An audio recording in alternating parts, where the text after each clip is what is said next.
भारतीय संविधान में राज्य के नीति निर्देशक तत्व ग्रहण किए गए हैं। Option A correct answer. Explanation. किसी भी स्वतंत्र राष्ट्र के निर्माण में मौलिक अधिकार तथा नीति निर्देश महत्वपूर्ण भूमिका निभाते हैं। राज्य के नीति निर्देशक तत्व directive principles of state policy जनतांत्रिक संवैधानिक विकास के नवीनतम तत्व हैं। सबसे पहले ये आयरलैंड के संविधान में लागू किए गए थे। भारतीय संविधान के अनुच्छेद 36 से 51 तक राज्य के नीति निर्देशक तत्व शामिल किए गए हैं। निदेशक तत्व कार्यपालिका और विधायिका के वे तत्व हैं जिनके अनुसार इन्हें अपने अधिकारों का प्रयोग करना होता है। राज्य के नीति निर्देशक तत्वों का उल्लेख भारतीय संविधान के किस भाग में है? Option correct answer. एक्सप्लेनेशन। राज्य के नीति निर्देशक तत्व directive principles of state policy जनतांत्रिक संवैधानिक विकास के नवीनतम तत्व हैं। सबसे पहले ये आयरलैंड के संविधान में लागू किए गए थे। ये वे तत्व हैं जो संविधान के विकास के साथ ही विकसित हुए हैं। इन तत्वों का कार्य एक जनकल्याणकारी राज्य वेलफेयर स्टेट की स्थापना करना है। भारतीय संविधान के किस अनुच्छेद में राज्य के नीति निर्देशक तत्वों का उल्लेख है? Correct answer. एक्सप्लेनेशन। भारतीय संविधान के अनुच्छेद 36 से 51 तक राज्य के नीति निर्देशक तत्व शामिल किए गए हैं। भारतीय संविधान के भाग 3 तथा 4 मिलकर संविधान की आत्मा तथा चेतना कहलाते हैं। इन तत्वों में संविधान तथा सामाजिक न्याय के दर्शन का वास्तविक तत्व निहित हैं। निदेशक तत्व कार्यपालिका और विधायिका के वे तत्व हैं जिनके अनुसार इन्हें अपने अधिकारों का प्रयोग करना होता है। संविधान का वह कौन सा भाग है जो संविधान के निर्माताओं के मस्तिष्क और उद्देश्यों को प्रतिबिंबित करता है? Correct answer. एक्सप्लेनेशन। भारतीय संविधान के अनुच्छेद 36 से 51 तक राज्य के नीति निर्देशक तत्व शामिल किए गए हैं। भारतीय संविधान के भाग 3 तथा 4 मिलकर संविधान की आत्मा तथा चेतना कहलाते हैं। इन तत्वों में संविधान तथा सामाजिक न्याय के दर्शन का वास्तविक तत्व निहित हैं। निदेशक तत्व कार्यपालिका और विधायिका के वे तत्व हैं जिनके अनुसार इन्हें अपने अधिकारों का प्रयोग करना होता है। राज्य के नीति निर्देशक तत्वों में निम्नलिखित में से किन-किन प्रकार के सिद्धांत अंतर्निहित है? ऑप्शन ए आर्थिक सिद्धांत, ऑप्शन बी सामाजिक सिद्धांत, ऑप्शन सी प्रशासनिक सिद्धांत, ऑप्शन डी उपर्युक्त सभी। Correct answer. एक्सप्लेनेशन। राज्य के नीति निर्देशक तत्वों को संविधान के भाग 4 में अनुच्छेद 36 से 51 तक में शामिल किया गया है। राज्य के नीति निर्देशक तत्वों का उद्देश्य नीति निर्माताओं के सामने कुछ सामाजिक व आर्थिक लक्ष्यों को प्रस्तुत करना था ताकि बृहत्तर सामाजिक आर्थिक समानता की दिशा में देश में सामाजिक बदलाव लाए जा सकें। सर्वोच्च न्यायालय ने भी राज्य के नीति निर्देशक तत्वों से संबंधित कुछ निर्णय दिए हैं। भारतीय संविधान में राज्य के नीति निर्देशक सिद्धांतों को शामिल करने के पीछे मुख्य उद्देश्य क्या था? Option correct answer. एक्सप्लेनेशन। राज्य के नीति निर्देशक तत्व शासन व्यवस्था के मूलभूत अधिकार है। ये देश के प्रशासकों के लिए आचार संहिता की तरह कार्य करते हैं। डीपीएसपी की सूची में 3 आधारभूत बातें उल्लेखित है। लोक कल्याणकारी राज्य का निर्माण व आर्थिक व सामाजिक लोकतंत्र की स्थापना भी राज्य के नीति निर्देशक तत्वों का मूल उद्देश्य है। संविधान में राज्य के नीति निर्देशक तत्वों को शामिल करने के पीछे क्या उद्देश्य है? Correct answer. एक्सप्लेनेशन। राज्य नीति निर्देशक तत्वों के उद्देश्य निम्नलिखित है। लोक कल्याणकारी राज्य का निर्माण व आर्थिक व सामाजिक लोकतंत्र की स्थापना भी राज्य के नीति निर्देशक तत्वों का मूल उद्देश्य है। ये संविधान में उल्लेखित सामाजिक व राजनीतिक लोकतंत्र स्थापित करने का उद्देश्य रखते हैं एवं इसी की पूर्ति के लिए राज्य का मार्गदर्शन करते हैं। ये समाजवाद, गांधीवाद, व्यक्तित्ववाद का सृजन करते हैं। निम्न में से किसने नीति निर्देशक सिद्धांतों को बैंक की सुविधानुसार देय उत्तर दिनांकित चेक कहा? Option A correct answer. Explanation. राज्य के नीति निर्देशक तत्वों का वास्तविक में इस्तेमाल कैसे किया जाएगा, इस संदर्भ में संविधान का प्रारूप तैयार होते समय प्रोफेसर केटी शाह ने आशंका जताई थी। उन्होंने यह महसूस किया था कि डायरेक्टिव सिद्धांत न्यायोचित नहीं है। उन्होंने इसे आर्थिक लाभतंत्र हासिल करने की नीतियों और सिद्धांतों के रूप में व्याख्या की थी, जिसके कॉन्सेप्ट को कभी नहीं बदला जाएगा और वह समय व परिस्थितियों पर आधारित है। इसे कैसे हासिल किया जाएगा, इस बारे में राज्य को उसके नागरिकों को जवाब देना होगा और इस तरह राज्य के नीति निर्देशक तत्व महज एक पवित्र घोषणा भर नहीं हो सकते। किस संवैधानिक संशोधन अधिनियम ने राज्य के नीति निर्देशक तत्वों को मौलिक अधिकारों की अपेक्षा अधिक प्रभावशाली बनाया? Correct answer, explanation. भारत का संविधान 42वां संशोधन अधिनियम 1976, भारत के संविधान में एक और संशोधन किया गया। कुछ महत्वपूर्ण संशोधन समाजवाद, धर्मनिरपेक्षता और राष्ट्र की अखंडता के उच्चादर्शों को स्पष्ट रूप से परिभाषित करने, नीति निर्देशक सिद्धांतों को अधिक व्यापक बनाने और उन्हें उन मूल अधिकारों, जिनकी ओर लेकर सामाजिक आर्थिक सुधारों को निष्फल बनाया जाता रहा है, पर वरीयता देने के उद्देश्य से किए गए। भारतीय संविधान का कौन सा अंग समाजवादी व्यवस्था स्थापित करने की प्रेरणा देता है? Option correct answer, explanation. नीति निर्देशक तत्वों के उद्देश्य निम्नलिखित है। लोक कल्याणकारी राज्य का निर्माण व आर्थिक व सामाजिक लोकतंत्र की स्थापना भी राज्य के नीति निर्देशक तत्वों का मूल उद्देश्य है। ये संविधान में उल्लेखित सामाजिक व राजनीतिक लोकतंत्र स्थापित करने का उद्देश्य रखते हैं एवं इसी की पूर्ति के लिए राज्य का मार्गदर्शन करते हैं। ये समाजवाद, गांधीवाद, व्यक्तित्ववाद का सृजन करते हैं। संविधान में कल्याणकारी राज्य का आदेश दिया जाता है। ऑप्शन ए 42वें संशोधन में, ऑप्शन बी प्रस्तावना में, ऑप्शन सी नीति निर्देशक तत्वों में। Correct answer, explanation. नीति निर्देशक तत्वों के उद्देश्य निम्नलिखित है। लोक कल्याणकारी राज्य का निर्माण व आर्थिक व सामाजिक लोकतंत्र की स्थापना भी राज्य के नीति निर्देशक तत्वों का मूल उद्देश्य है। ये संविधान में उल्लेखित सामाजिक व राजनीतिक लोकतंत्र स्थापित करने का उद्देश्य रखते हैं एवं इसी की पूर्ति के लिए राज्य का मार्गदर्शन करते हैं। ये समाजवाद, गांधीवाद, व्यक्तित्ववाद का सृजन करते हैं।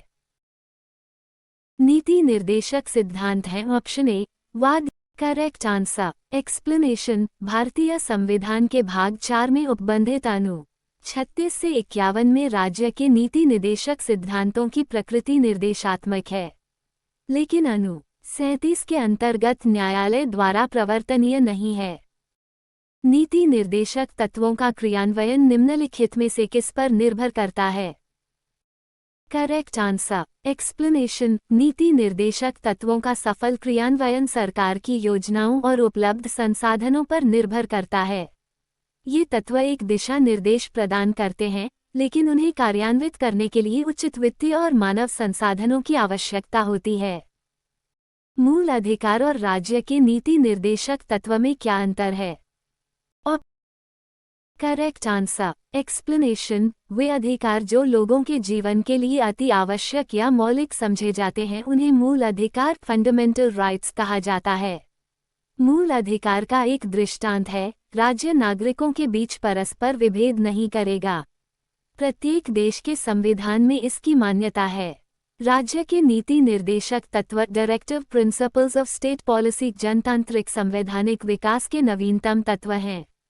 सबसे पहले ये आयरलैंड के संविधान में लागू किए गए थे। ये वे तत्व हैं जो संविधान के विकास के साथ ही विकसित हुए हैं। इन तत्वों का कार्य एक जनकल्याणकारी राज्य, वेलफेयर स्टेट की स्थापना करना है। मौलिक अधिकार एवं राज्य के नीति निर्देशक तत्वों के विषय में कौन सा कथन सही है? और करेक्ट आंसर, एक्सप्लेनेशन। मौलिक अधिकार एवं राज्य के नीति निर्देशक तत्व एक दूसरे के पूरक हैं। एक कल्याणकारी राज्य के निर्देश आदर्श वर्णित हैं। ऑप्शन ए राज्य के नीति निर्देशक तत्वों में। Correct answer, explanation. लोक कल्याणकारी राज्य का निर्माण व आर्थिक व सामाजिक लोकतंत्र की स्थापना भी राज्य के नीति निर्देशक तत्वों का मूल उद्देश्य है। ये संविधान में उल्लेखित सामाजिक व राजनीतिक लोकतंत्र स्थापित करने का उद्देश्य रखते हैं एवं इसी की पूर्ति के लिए राज्य का मार्गदर्शन करते हैं। ये समाजवाद, गांधीवाद, व्यक्तित्ववाद का सृजन करते हैं। ये सभी राज्य नीति निर्देशक तत्वों में वर्णित है। नीति निर्देशक तत्वों को कार्यान्वित करने के लिए क्या मूल अधिकारों का हनन हो सकता है? Correct answer explanation. नीति निर्देशक तत्वों का कार्यान्वयन कभी कभी मौलिक अधिकारों के हनन का कारण बन सकता है, विशेष रूप से जब इन तत्वों को लागू करने के लिए कुछ अधिकारों पर सीमाएं लगाई जाती हैं। हालांकि ऐसा हमेशा नहीं होता और इसे विशिष्ट परिस्थितियों पर निर्भर करता है। भारत के संविधान में अंतर्राष्ट्रीय सुरक्षा को प्रोत्साहन देना सन्निहित है। ऑप्शन ए संविधान के प्रस्तावना में, ऑप्शन बी राज्य के नीति निर्देशक तत्व में।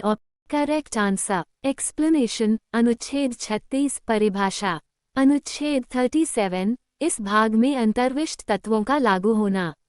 अनुच्छेद 38 राज्य लोक कल्याण की अभिवृद्धि के लिए सामाजिक व्यवस्था बनाएगा। अनुच्छेद 39 राज्य द्वारा अनुसरणीय कुछ नीति तत्व। अनुच्छेद 39 का समान न्याय और निःशुल्क विधिक सहायता। अनुच्छेद 40 ग्राम पंचायतों का संगठन। अनुच्छेद 41 कुछ दशाओं में काम, शिक्षा और लोक सहायता पाने का अधिकार। अनुच्छेद 42 काम की न्यायसंगत और मानवोचित दशाओं का तथा प्रसूति सहायता का उपबंध। अनुच्छेद 43 कर्मकारों के लिए निर्वाह मजदूरी आदि। अनुच्छेद 43 का उद्योगों के प्रबंध में कर्मकारों का भाग लेना। अनुच्छेद 44 नागरिकों के लिए एक समान नागरिक संहिता। अनुच्छेद 45 बालकों के लिए निःशुल्क और अनिवार्य शिक्षा का उपबंध। अनुच्छेद 46 अनुसूचित जाति, अनुसूचित जनजाति तथा अन्य दुर्बल वर्गों के शिक्षा और अर्थ संबंधी हितों की अभिवृद्धि। अनुच्छेद 47 पोषाहार स्तर और जीवन स्तर को ऊंचा करने तथा लोक स्वास्थ्य को सुधार करने का राज्य का कर्तव्य। अनुच्छेद 48 कृषि और पशुपालन का संगठन। अनुच्छेद 48 का पर्यावरण का संरक्षण और संवर्धन और वन तथा वन्य जीवों की रक्षा। अनुच्छेद 49 राष्ट्रीय महत्व के संस्मारकों, स्थानों और वस्तुओं का संरक्षण देना। अनुच्छेद 50 कार्यपालिका से न्यायपालिका का पृथक्करण। अनुच्छेद 51 अंतर्राष्ट्रीय शांति और सुरक्षा की अभिवृद्धि। समान कार्य के लिए समान वेतन भारत के संविधान में सुनिश्चित किया गया। एक option A correct answer explanation. समान कार्य के लिए समान वेतन भारत के संविधान में सुनिश्चित किया गया एक राज्य के नीति निर्देशक सिद्धांत का अंग है। भारतीय संविधान के निम्नोक्त भागों में से किस एक में न्यायपालिका तथा कार्यपालिका के पार्थक्य का प्रावधान है? ऑप्शन ए प्रस्तावना, ऑप्शन बी मूल अधिकार, ऑप्शन सी राज्य की नीति। Correct answer explanation. अनुच्छेद 36 परिभाषा। अनुच्छेद 37 इस भाग में अंतर्विष्ट तत्वों का लागू होना। अनुच्छेद 38 राज्य लोक कल्याण की अभिवृद्धि के लिए सामाजिक व्यवस्था बनाएगा। अनुच्छेद 39 राज्य द्वारा अनुसरणीय कुछ नीति तत्व। अनुच्छेद 39 का समान न्याय और निःशुल्क विधिक सहायता। अनुच्छेद 40 ग्राम पंचायतों का संगठन। अनुच्छेद 41 कुछ दशाओं में काम, शिक्षा और लोक सहायता पाने का अधिकार। अनुच्छेद 42 काम की न्यायसंगत और मानवोचित दशाओं का तथा प्रसूति सहायता का उपबंध। अनुच्छेद 43 कर्मकारों के लिए निर्वाह मजदूरी आदि। अनुच्छेद 43 का उद्योगों के प्रबंध में कर्मकारों का भाग लेना। अनुच्छेद 44 नागरिकों के लिए एक समान नागरिक संहिता। अनुच्छेद 45 बालकों के लिए निःशुल्क और अनिवार्य शिक्षा का उपबंध। अनुच्छेद 46 अनुसूचित जाति, अनुसूचित जनजाति तथा अन्य दुर्बल वर्गों के शिक्षा और अर्थ संबंधी हितों की अभिवृद्धि। अनुच्छेद 47 पोषाहार स्तर और जीवन स्तर को ऊंचा करने तथा लोक स्वास्थ्य को सुधार करने का राज्य का कर्तव्य। अनुच्छेद 48 कृषि और पशुपालन का संगठन। अनुच्छेद 48 का पर्यावरण का संरक्षण और संवर्धन और वन तथा वन्य जीवों की रक्षा। अनुच्छेद 49 राष्ट्रीय महत्व के संस्मारकों, स्थानों और वस्तुओं का संरक्षण देना। अनुच्छेद 50 कार्यपालिका से न्यायपालिका का पृथक्करण। अनुच्छेद 51 अंतर्राष्ट्रीय शांति और सुरक्षा की अभिवृद्धि। भारतीय संविधान में राज्य के नीति निर्देशक सिद्धांत को किस मुख्य कारण से सम्मिलित किया गया है? करेक्ट आंसर एक्सप्लेनेशन अनुच्छेद 36 परिभाषा। अनुच्छेद 37 इस भाग में अंतर्विष्ट तत्वों का लागू होना। भारतीय संविधान के किस भाग में कल्याणकारी राज्य का विचार है? करेक्ट आंसर एक्सप्लेनेशन अनुच्छेद 36 परिभाषा।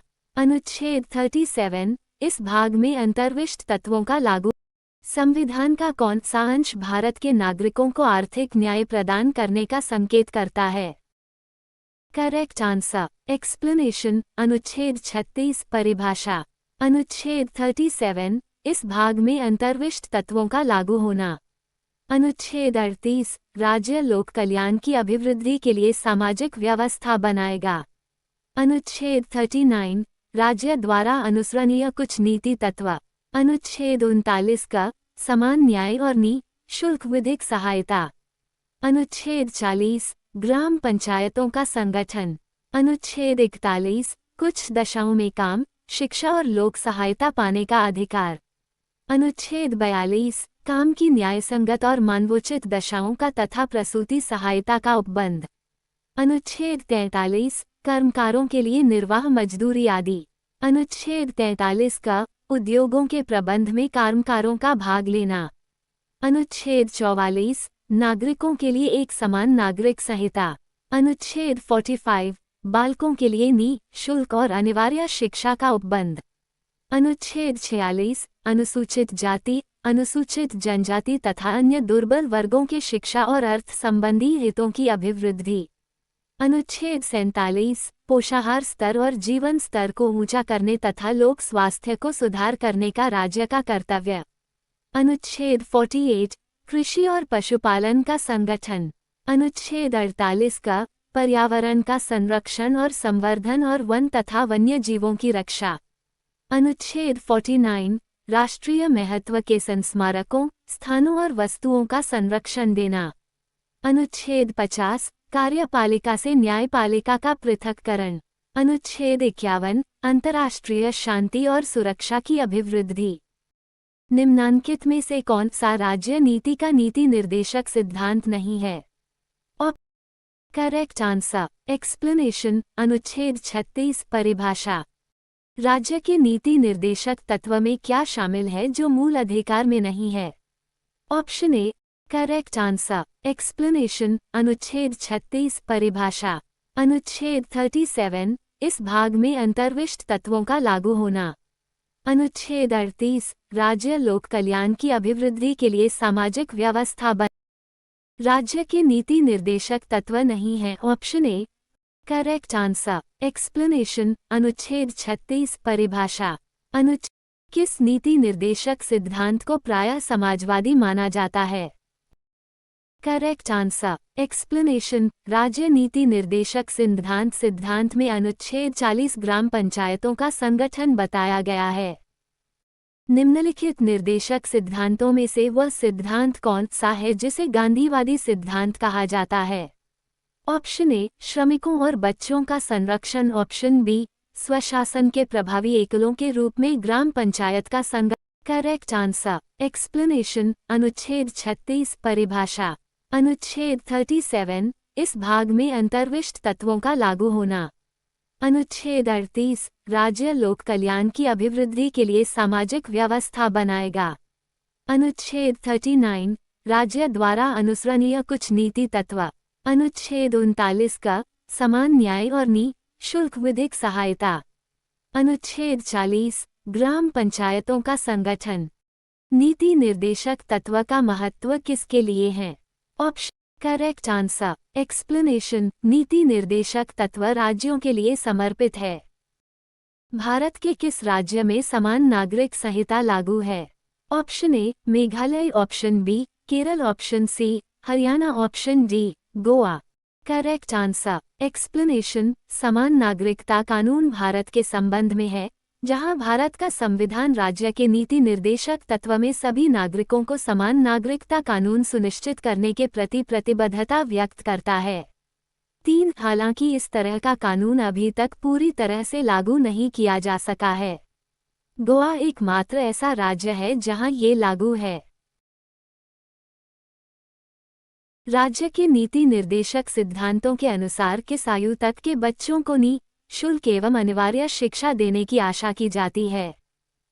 Correct answer. एक्सप्लेनेशन। निर्देशक तत्व बच्चों के लिए अवसरों और सुविधाओं की व्यवस्था से संबंधित हैं ताकि उनका विकास अच्छी तरह हो। 14 वर्ष की आयु तक के सभी बच्चों के लिए मुफ्त एवं अनिवार्य शिक्षा प्रदान की जाएगी। राज्य के नीति निर्देशक सिद्धांत किस प्रकार मौलिक अधिकारों से भिन्न हैं? Correct answer. एक्सप्लेनेशन। राज्य के नीति निर्देशक सिद्धांत प्रवर्तनीय नहीं है जबकि मूल अधिकार प्रवर्तनीय है। भारतीय संविधान के कौन से संशोधन अधिनियम द्वारा टकराव की दशा में राज्य की नीति निर्देशक तत्वों को मूल अधिकारों पर वरीयता प्रदान की गई है? Correct answer. एक्सप्लेनेशन। 42वें संशोधन के तहत राज्य ये सुनिश्चित करेगा कि विधिक तंत्र इस प्रकार काम करे कि समान अवसर के आधार पर न्याय सुलभ हो और वह विशिष्टतया ये सुनिश्चित करने के लिए कि आर्थिक या किसी अन्य निरुष्यता के कारण कोई नागरिक न्याय प्राप्त करने के अवसर से वंचित न रह जाए, उपयुक्त विधान या स्कीम द्वारा या किसी अन्य रीति से निःशुल्क विधिक सहायता की व्यवस्था करेगा।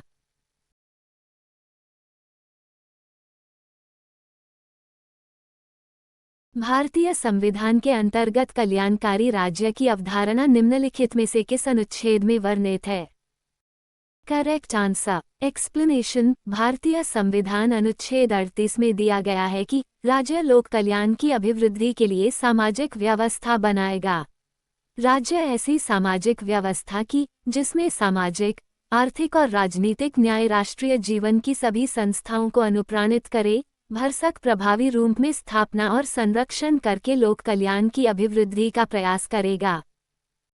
समान न्याय और निःशुल्क विधि सहायता का प्रावधान संविधान के किस अनुच्छेद में है? और correct answer.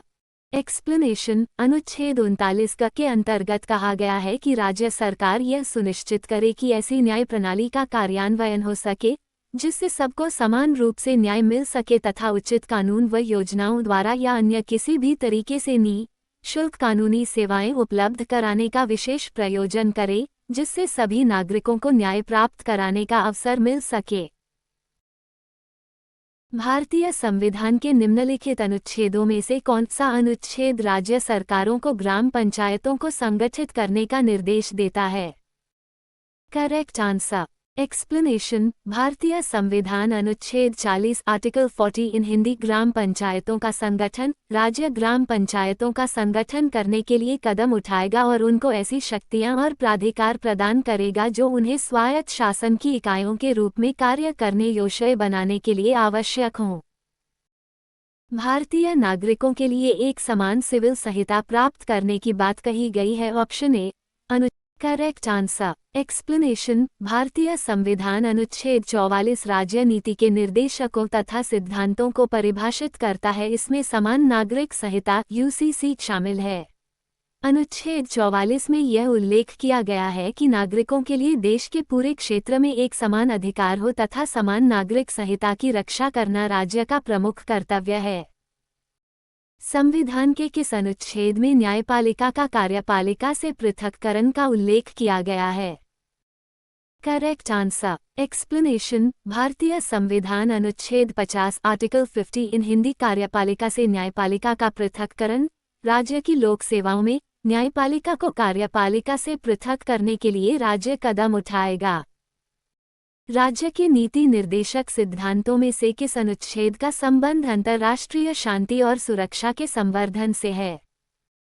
Correct answer. Explanation. भारतीय संविधान अनुच्छेद 51 आर्टिकल 51 इन हिंदी अंतर्राष्ट्रीय शांति और सुरक्षा की अभिवृद्धि राज्य का अंतर्राष्ट्रीय शांति और सुरक्षा की अभिवृद्धि का राष्ट्रों के बीच न्यायसंगत और सम्मानपूर्ण संबंधों को बनाए रखने का संगठित लोगों के एक दूसरे से व्यवहारों में अंतर्राष्ट्रीय विधि और संधि बाध्यताओं के प्रति आदर बढ़ाने का और अंतर्राष्ट्रीय विवादों के माध्यस्थम द्वारा निपटारे के लिए प्रोत्साहन देने का प्रयास करेगा। भारतीय संविधान के किस अनुच्छेद द्वारा निम्न दुर्बल वर्गों को शिक्षा संबंधी सुरक्षा प्रदान की गई है? Correct answer. एक्सप्लेनेशन। संविधान का अनुच्छेद 46 प्रावधान करता है कि राज्य समाज के कमजोर वर्गों में शैक्षणिक और आर्थिक हितों विशेषत अनुसूचित जातियों और अनुसूचित जनजातियों का विशेष ध्यान रखेगा और उन्हें सामाजिक अन्याय एवं सभी प्रकार के शोषण से संरक्षित रखेगा। काम करने के अधिकार को राज्य के नीति निर्देशक तत्वों में निम्नलिखित में से किस अनुच्छेद के अंतर्गत रखा गया है? Correct answer. एक्सप्लेनेशन। भारतीय संविधान अनुच्छेद 41 आर्टिकल 41 इन हिंदी कुछ दशाओं में काम, शिक्षा और लोक सहायता पाने का अधिकार, राज्य अपनी आर्थिक सामर्थ्य और विकास की सीमाओं के भीतर काम पाने के, शिक्षा पाने के और बेकारी, बुढ़ापा, बीमारी और निःशक्तता तथा अन्य अनर्ह अभाव की दशाओं में लोक सहायता पाने के अधिकार को प्राप्त कराने का प्रभावी उपबंध करेगा। भारत के संविधान के अनुच्छेद 49 में क्या प्रावधान है? Option A correct answer. Explanation. सही उत्तर स्मारकों एवं स्थानों तथा प्राकृतिक महत्व की वस्तुओं का संरक्षण है। भारत के संविधान के अनुच्छेद 49 का प्रावधान स्मारकों और प्राकृतिक महत्व के स्थानों और वस्तुओं का संरक्षण। निम्न में से कौन सा राज्य के नीति निर्देशक तत्वों में शामिल है? 1. मानव के दुर्व्यापार और बलात् श्रम का प्रतिषेध। 2. मादक पेयों और स्वास्थ्य के लिए हानिकर औषधियों के औषधीय प्रयोजनों से भिन्न उपयोग का प्रतिषेध। Correct answer. एक्सप्लेनेशन। मादक पेयों और स्वास्थ्य के लिए हानिकर औषधियों के औषधीय प्रयोजनों से भिन्न उपयोग का प्रतिषेध। निम्नलिखित में से कौन सा एक राज्य के नीति निदेशक तत्वों का उद्देश्य नहीं है? Option correct answer. एक्सप्लेनेशन। राज्य नीति निदेशक तत्व के निम्नलिखित उद्देश्य है: लोक कल्याणकारी राज्य का निर्माण व आर्थिक व सामाजिक लोकतंत्र की स्थापना भी राज्य के नीति निदेशक तत्वों का मूल उद्देश्य है। ये संविधान में उल्लेखित सामाजिक व राजनीतिक लोकतंत्र स्थापित करने का उद्देश्य रखते हैं एवं इसी की पूर्ति के लिए राज्य का मार्गदर्शन करते हैं। ये समाजवाद, गांधीवाद, व्यक्तित्ववाद का सृजन करते हैं। इनमें से कौन राज्य के नीति निर्देशक सिद्धांतों में सम्मिलित नहीं है? ऑप्शन ए मध्य। Correct answer. एक्सप्लेनेशन। आरटीआई का अर्थ है सूचना का अधिकार और इसे संविधान की धारा 19(1) के तहत एक मूलभूत अधिकार का दर्जा दिया गया है। धारा 19(1) जिसके तहत प्रत्येक नागरिक को बोलने और अभिव्यक्ति की स्वतंत्रता दी गई है और उसे यह जानने का अधिकार है कि सरकार कैसे कार्य करती है, इसकी क्या भूमिका है, इसके क्या कार्य हैं आदि। निम्नलिखित में से कौन सा एक संविधान के 42वें संशोधन द्वारा नीति निदेशक तत्वों में नहीं जोड़ा गया? Correct answer. एक्सप्लेनेशन। संविधान 42वां संशोधन अधिनियम 1976 की धारा 8 द्वारा 3 जनवरी 1977 से अंतःस्थापित राज्य ये सुनिश्चित करेगा कि विधिक तंत्र इस प्रकार काम करे कि समान अवसर के आधार पर न्याय सुलभ हो और वह विशिष्टतया ये सुनिश्चित करने के लिए कि आर्थिक या किसी अन्य निरुष्यता के कारण कोई नागरिक न्याय प्राप्त करने के अवसर से वंचित न रह जाए, उपयुक्त विधान या स्कीम द्वारा या किसी अन्य रीति से निःशुल्क विधिक सहायता की व्यवस्था करेगा। भारत के कल्याणकारी राज्य होने का विचार पाया जाता है। ऑप्शन ए संविधान की प्रस्तावना में, ऑप्शन बी मौलिक अधिकारों में, ऑप्शन सी नीति निर्देशक तत्वों में, ऑप्शन डी ए और सी दोनों में। Correct answer. एक्सप्लेनेशन। भारत का कल्याणकारी राज्य होने का विचार संविधान की प्रस्तावना में और नीति निर्देशक तत्वों में दोनों में निहित है। ये दोनों तत्व समाज के कल्याण और न्याय को सुनिश्चित करने के लिए महत्वपूर्ण हैं। भारतीय संविधान में प्रतिष्ठापित राज्य की नीति के निदेशक तत्वों के अंतर्गत निम्न प्रावधानों पर विचार कीजिए। 1. भारतीय नागरिकों के लिए समान नागरिक संहिता सुरक्षित करना। 2. ग्राम पंचायतों को संगठित करना। 3. ग्रामीण क्षेत्रों में कुटीर उद्योगों को प्रोत्साहित करना। 4. सभी कर्मकारों के लिए यथोचित अवकाश तथा सांस्कृतिक अवसर सुरक्षित करना। इनमें से कौन से गांधीवादी सिद्धांत है जो राज्य की नीति के निदेशक तत्वों में प्रतिबिंबित होते हैं? Option A correct answer. Explanation. भारतीय संविधान के नीति निदेशक सिद्धांतों directive principles of state policy में कुछ ऐसे प्रावधान हैं जो गांधीवादी सिद्धांतों को प्रतिबिंबित करते हैं। गांधीवादी सिद्धांत मुख्य रूप से ग्रामीण पुनर्निर्माण, विकेंद्रीकरण, कुटीर उद्योगों के विकास और सामाजिक न्याय पर आधारित होते हैं। आइए हम दिए गए प्रावधानों का विश्लेषण करें। 1. भारतीय नागरिकों के लिए समान नागरिक संहिता सुरक्षित करना। ये प्रावधान गांधीवादी सिद्धांत का हिस्सा नहीं है। यह अनुच्छेद 44 के तहत आता है, लेकिन ये गांधीवादी विचारधारा से संबंधित नहीं है, क्योंकि यह व्यक्तिगत कानूनों की एकरूपता पर आधारित है। 2. ग्राम पंचायतों को संगठित करना। ये स्पष्ट रूप से गांधीवादी सिद्धांत का हिस्सा है। गांधी जी ग्रामीण स्वराज और पंचायती राज के समर्थक थे। यह अनुच्छेद 40 के तहत आता है। 3. ग्रामीण क्षेत्रों में कुटीर उद्योगों को प्रोत्साहित करना। ये भी गांधीवादी सिद्धांतों का हिस्सा है। गांधी जी कुटीर उद्योगों के समर्थक थे, जो आत्मनिर्भरता और ग्रामीण विकास को बढ़ावा देते हैं। यह अनुच्छेद 43 के अंतर्गत आता है। 4. सभी कर्मकारों के लिए यथोचित अवकाश तथा सांस्कृतिक अवसर सुरक्षित करना। ये प्रावधान सामाजिक न्याय से संबंधित है, लेकिन इसे गांधीवादी सिद्धांतों से नहीं जोड़ा जा सकता। यह अनुच्छेद 43 के तहत आता है, लेकिन गांधी जी के विचारों में इसका उतना जिक्र नहीं है।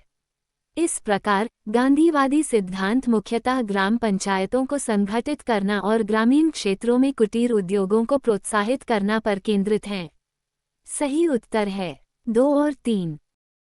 राज्य के नीति निदेशक तत्व सहज अध्ययन के लिए निम्न में से कौन से भागों में विभाजित किए जा सकते हैं? ऑप्शन ए समाजवादी, ऑप्शन बी उदार बौद्धिकतावादी, ऑप्शन सी गांधीवादी, ऑप्शन डी ऊपर। Correct answer explanation. राज्य नीति निदेशक तत्वों के उद्देश्य निम्नलिखित है। लोक कल्याणकारी राज्य का निर्माण व आर्थिक व सामाजिक लोकतंत्र की स्थापना भी राज्य के नीति निदेशक तत्वों का मूल उद्देश्य है। ये संविधान में उल्लेखित सामाजिक व राजनीतिक लोकतंत्र स्थापित करने का उद्देश्य रखते हैं एवं इसी की पूर्ति के लिए राज्य का मार्गदर्शन करते हैं। ये समाजवाद, गांधीवाद, व्यक्तित्ववाद का सृजन करते हैं। भारत में निम्नलिखित में से कौन सा राज्य के नीति निर्देशक सिद्धांतों का गांधीवादी सिद्धांत है?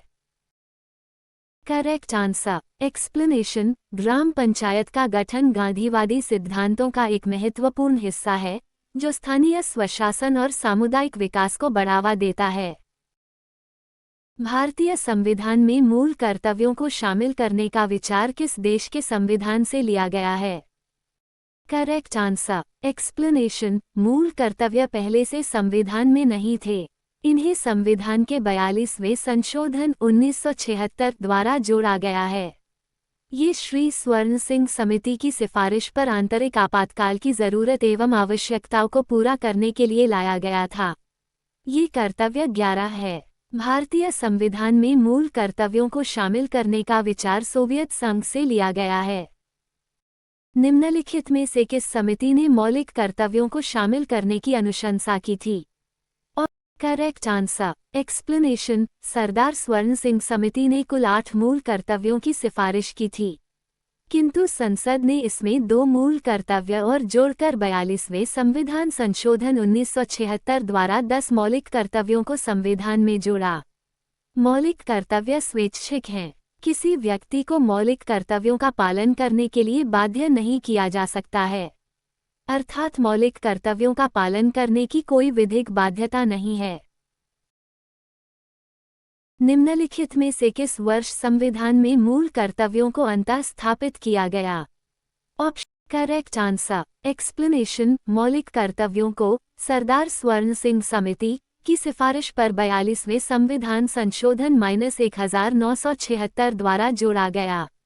इन्हें संविधान के भाग -4 क में अनुच्छेद -51 क में रखा गया। प्रारंभ में मौलिक कर्तव्यों की संख्या 10 थी। वर्तमान में मौलिक कर्तव्यों की संख्या 11 है। 11वां मौलिक कर्तव्य 86वें संविधान संशोधन 2002 द्वारा जोड़ा गया। मौलिक कर्तव्यों को निर्धारित किया गया। Option A 40 correct answer explanation. Sardar Swaran Singh समिति की अनुशंसा पर संविधान के 42वें संशोधन 1976 के द्वारा मौलिक कर्तव्य को संविधान में जोड़ा गया। इसे रूस के संविधान से लिया गया है। इसे भाग 4 क में अनुच्छेद 51 क के तहत रखा गया। 42वें संविधान संशोधन के 10 आचार आदर्शों को किस नाम से जाना जाता है? Correct answer explanation. Sardar Swaran Singh समिति की अनुशंसा पर संविधान के 42वें संशोधन 1976 के द्वारा मौलिक कर्तव्य को संविधान में जोड़ा गया। इसे रूस के संविधान से लिया गया है। इसे भाग 4 क में अनुच्छेद 51 क के तहत रखा गया। 1976 में 42वें संशोधन द्वारा संविधान में नागरिकों के लिए कितने मौलिक कर्तव्य निश्चित किए गए?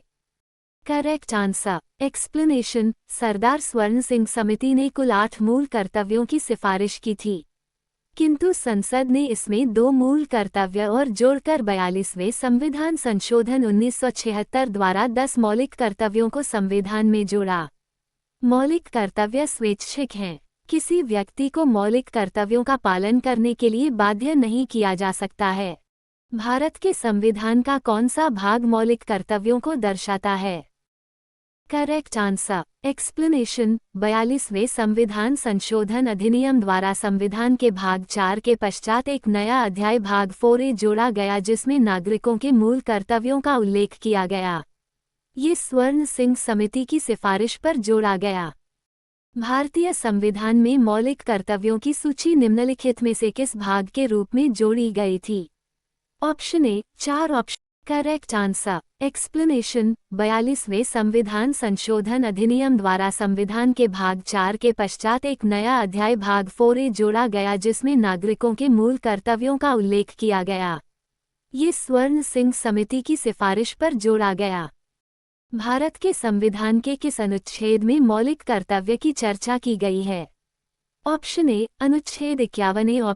Correct answer explanation. संविधान के भाग 1 के अंतर्गत अनुच्छेद 51A में शामिल मौलिक कर्तव्यों में संविधान का पालन करने और इसके आदर्शों तथा संस्थानों का सम्मान करने, राष्ट्रीय ध्वज और राष्ट्रीय गान और स्वतंत्रता संग्राम के लिए जिन विचारों ने प्रेरित किया, उनका सम्मान करने वाले प्रावधान शामिल हैं। अनुच्छेद 51 का मौलिक कर्तव्य की व्याख्या करता है। फिलहाल कितने मौलिक कर्तव्यों का उल्लेख है? Correct answer explanation. भारत के संविधान के अनुच्छेद 51A द्वारा प्रदान किए गए मौलिक कर्तव्यों की कुल संख्या 11 है। भारतीय संविधान का भाग ई व मौलिक कर्तव्यों से संबंधित है। 11 मौलिक कर्तव्य हैं। अनुच्छेद 51A मौलिक कर्तव्य 1. संविधान का पालन करना और उसके आदर्शों और संस्थानों, राष्ट्रीय ध्वज और राष्ट्रीय गान का सम्मान करना। 2. स्वतंत्रता के लिए हमारे राष्ट्रीय संघर्ष को प्रेरित करने वाले महान आदर्शों को संजोना और पालन करना। 3. भारत की संप्रभुता, एकता और अखंडता को बनाए रखना और उसकी रक्षा करना। 4. देश की रक्षा करना और आह्वान किए जाने पर राष्ट्र की सेवा करना। 5. भारत के सभी लोगों के बीच धार्मिक, भाषाई और क्षेत्रीय या अनुभागीय विविधताओं के बीच सामंजस्य और समान भाईचारे की भावना को बढ़ावा देना, महिलाओं की गरिमा के लिए अपमानजनक व्यवहार का त्याग करना। 6. हमारी समग्र संस्कृति की समृद्ध विरासत को महत्व देना और संरक्षित करना। 7. वनों, झीलों, नदियों और वन्य जीवन सहित प्राकृतिक पर्यावरण की रक्षा और सुधार के लिए और जीवित प्राणियों के लिए दया का भाव रखना। 8. वैज्ञानिक स्वभाव, मानवतावाद और जांच और सुधार की भावना का विकास करना। 9. सार्वजनिक संपत्ति की सुरक्षा और हिंसा को समाप्त करना। 10. व्यक्तिगत और सामूहिक गतिविधि के सभी क्षेत्रों में उत्कृष्टता के लिए प्रयास करना ताकि राष्ट्र निरंतर प्रयास और उपलब्धि के उच्च स्तर तक बढ़े। 11. जनक अभिभावक द्वारा उसके बच्चे को या 6-14 वर्ष की आयु के बीच के आश्रित को जैसी भी स्थिति हो शिक्षा के अवसर उपलब्ध कराना। भारतीय संविधान में 11वां मौलिक कर्तव्य किस वर्ष जोड़ा गया था? Option A correct answer explanation. सही उत्तर 2002 है। 11वां मौलिक कर्तव्य 6 से 14 वर्ष की आयु के बीच बच्चों को शिक्षा के अवसर प्रदान करना है। 86वें संविधान संशोधन अधिनियम 2002 द्वारा ये कर्तव्य जोड़ा गया था।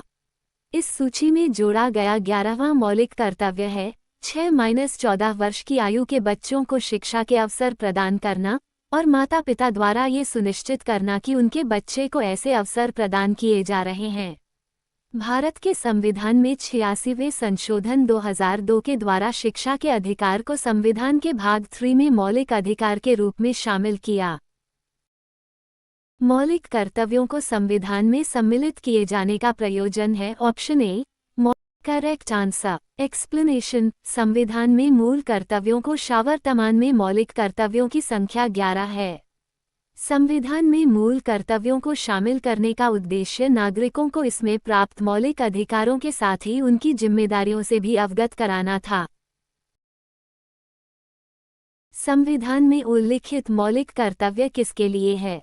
Option A correct answer. Explanation. संविधान में उल्लिखित मौलिक कर्तव्य देश के सभी नागरिकों के लिए है।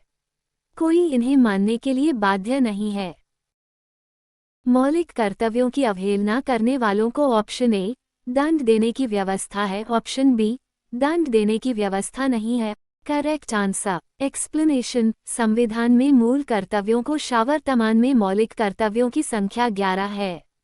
संविधान में मूल कर्तव्यों को शामिल करने का उद्देश्य नागरिकों को इसमें प्राप्त मौलिक अधिकारों के साथ ही उनकी जिम्मेदारियों से भी अवगत कराना था। इनकी अवहेलना करने पर कोई दंड का प्रावधान नहीं है। भारत के प्रत्येक नागरिक का कर्तव्य होगा प्राकृतिक पर्यावरण का संरक्षण एवं सुधार। उपरोक्त कथन भारतीय संविधान के किस अनुच्छेद में संदर्भित है? Correct answer. एक्सप्लेनेशन। संविधान के भाग ए के अंतर्गत अनुच्छेद 51 में शामिल मौलिक कर्तव्यों में संविधान का पालन करने और इसके आदर्शों तथा संस्थानों का सम्मान करने, राष्ट्रीय ध्वज और राष्ट्रीय गान और स्वतंत्रता संग्राम के लिए जिन विचारों ने प्रेरित किया, उनका सम्मान करने वाले प्रावधान शामिल हैं। निम्नलिखित में से कौन सा एक मौलिक कर्तव्य नहीं है? Option A correct answer. Explanation. 42वें संशोधन अधिनियम 1976 द्वारा हमारे वर्तमान संविधान के भाग 4 में मौलिक कर्तव्य शामिल किए थे। वर्तमान में अनुच्छेद 51A के तहत हमारे संविधान में 11 मौलिक कर्तव्य हैं जो कानून द्वारा वैधानिक कर्तव्य हैं और प्रवर्तनीय भी हैं। करों की अदायगी मौलिक कर्तव्य में शामिल नहीं है। निम्नलिखित में से कौन सा एक मौलिक कर्तव्य नहीं है? Option A correct answer. Explanation. मूल कर्तव्य पहले से संविधान में नहीं थे। इन्हें संविधान के 42वें संशोधन 1976 द्वारा जोड़ा गया है। ये श्री स्वर्ण सिंह समिति की सिफारिश पर आंतरिक आपातकाल की जरूरत एवं आवश्यकताओं को पूरा करने के लिए लाया गया था। इसके अनुसार भारत के प्रत्येक नागरिक का कर्तव्य होगा कि वह इनकी संख्या कुल 11 रखे। 1. संविधान का पालन करे और उसके आदर्शों, संस्थाओं, राष्ट्रध्वज और राष्ट्रगान का आदर करे। 2. स्वतंत्रता के लिए हमारे राष्ट्रीय आंदोलन प्रेरित करने वाले उच्च आदर्शों को हृदय में संजोए रखे व उनका पालन करे। 3. भारत की प्रभुता, एकता व अखंडता की रक्षा करें और उसे अक्षुण्ण बनाए रखें। 4. देश की रक्षा करें और आवाह किए जाने पर राष्ट्र की सेवा करें। 5. भारत के सभी लोग समरसता और सम्मान एवं भ्रातृत्व की भावना का निर्माण करें जो धर्म, भाषा और प्रदेश या वर्ग के भेदभाव पर आधारित न हो। उन सभी प्रथाओं का त्याग करें जो महिलाओं के सम्मान के विरुद्ध हों। 6. हमारी सामाजिक संस्कृति की गौरवशाली परंपरा का महत्व समझें और उसका परिरक्षण करें। 7. प्राकृतिक पर्यावरण जिसके अंतर्गत वन, झील, नदी, वन्य प्राणी आदि आते हैं की रक्षा व संवर्धन करें तथा प्राणी मात्र के प्रति दयाभाव रखें।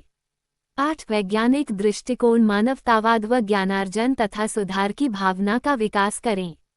9. सार्वजनिक संपत्ति को सुरक्षित रखें व हिंसा से दूर रहें। 10. व्यक्तिगत और सामूहिक गतिविधियों के सभी क्षेत्रों सतत उत्कर्ष की ओर बढ़ने का प्रयास करें जिससे राष्ट्र प्रगति करते हुए प्रयत्न और उपलब्धि की नई ऊंचाइयों को छू ले। 11. यदि आप माता पिता या संरक्षक हैं तो 6 वर्ष से 14 वर्ष आयु वाले अपने या प्रतिपाल या यथास्थिति बच्चे को शिक्षा के अवसर प्रदान करें। इसे 86वें संविधान संशोधन 2002 द्वारा जोड़ा गया। निम्नलिखित में से भारत में मौलिक कर्तव्य कौन सा है? ऑप्शन ए न्यायपालिका में कार्यपालिका का पृथक्करण। ऑप्शन बी हमारी मिली जुली संस्कृति की समृद्ध विरासत को संरक्षित करना व महत्व प्रदान करना। ऑप्शन करेक्ट आंसर एक्सप्लेनेशन हमारी मिली जुली संस्कृति की समृद्ध विरासत को संरक्षित करना व महत्व प्रदान करना मौलिक कर्तव्य में शामिल है। निम्नलिखित में से कौन सा मौलिक कर्तव्य नहीं है? ऑप्शन ए आम भाईचारे की भावना को उजागर करना। ऑप्शन बी राष्ट्रीय उद्यमों का संरक्षण करना।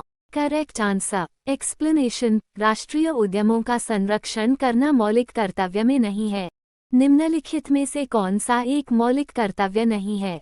ऑप्शन ए राष्ट्रीय महत्व के स्मारकों और स्थानों की रक्षा करना। ऑप्शन करेक्ट आंसर एक्सप्लेनेशन अनुच्छेद 49 राष्ट्रीय महत्व के स्मारकों और स्थानों और वस्तुओं का संरक्षण राष्ट्रीय महत्व वाले घोषित किए गए कलात्मक या ऐतिहासिक अभिरुचि वाले प्रत्येक संस्मारक स्थान या वस्तु का यथास्थिति उत्पीड़न विरूपण विनाश अपसारण व्यय या निर्यात से संरक्षण करना राज्य की बाध्यता होगी। अतः विकल्प एक मौलिक कर्तव्य नहीं। भारत के संविधान के अनुसार भारतीय नागरिकों के मूल कर्तव्य निम्नलिखित में से क्या है? ऑप्शन ए राष्ट्रगान ध्वज आदि का सम्मान। ऑप्शन बी वैज्ञानिक प्रवृत्ति का विकास। ऑप्शन सी राष्ट्रीय एवं सांस्कृतिक विरासत का संरक्षण एवं परिरक्षण। ऑप्शन डी उपर्युक्त सभी। करेक्ट आंसर एक्सप्लेनेशन मूल कर्तव्य पहले से संविधान में नहीं थे, इन्हें संविधान के 42वें संशोधन 1976 द्वारा जोड़ा गया है। ये श्री स्वर्ण सिंह समिति की सिफारिश पर आंतरिक आपातकाल की जरूरत एवं आवश्यकताओं को पूरा करने के लिए लाया गया था। इसके अनुसार भारत के प्रत्येक नागरिक का कर्तव्य होगा कि वह इनकी संख्या कुल 11 रखे। भारत के संविधान में भारत के नागरिकों के मूल कर्तव्यों के रूप में निम्नलिखित में से किसकी गणना नहीं गई है? करेक्ट आंसर एक्सप्लेनेशन भारत के संविधान में भारत के नागरिकों के मूल कर्तव्यों के रूप में उपरोक्त में से अंतर्राष्ट्रीय शांति और सुरक्षा को बढ़ावा देने की गणना नहीं गई है। अनुच्छेद 51 अंतर्राष्ट्रीय शांति और सुरक्षा को बढ़ावा देता है। 86वां संविधान संशोधन अधिनियम 2002 के माध्यम से निम्नलिखित में से किस एक को मूल कर्तव्य के रूप में सम्मिलित किया गया? ऑप्शन करेक्ट आंसर एक्सप्लेनेशन 86वां संशोधन 2002 इस संशोधन अधिनियम द्वारा देश के 6 से 14 वर्ष तक के बच्चों के लिए अनिवार्य एवं निःशुल्क शिक्षा को मौलिक अधिकार के रूप में मान्यता देने संबंधी प्रावधान किया गया है। इसे अनुच्छेद 21 के अंतर्गत संविधान जोड़ा गया। भारत के किस प्रधानमंत्री के नेतृत्व में भारत के संविधान में मौलिक कर्तव्यों को जोड़ा गया था? Option A Narasimha Rao. Option B Charan Singh. Option C Lal Bahadur Shastri. Option D Indira Gandhi. Correct answer explanation Bharat के संविधान में मौलिक कर्तव्यों को 1976 में 42वें संशोधन के दौरान जोड़ा गया था, जब इंदिरा गांधी प्रधानमंत्री थीं। ये संशोधन संविधान के अनुच्छेद 51 में मौलिक कर्तव्यों को शामिल करता है। भारत के संविधान के अनुच्छेद 51 भाग ई में निम्नलिखित में से क्या शामिल है? Option correct answer explanation Bharat के संविधान के अनुच्छेद 51 द्वारा प्रदान किए गए मौलिक कर्तव्यों की कुल संख्या 11 है। भारतीय संविधान के किस अनुच्छेद में भारतीय नागरिकों के मूल कर्तव्य शामिल है?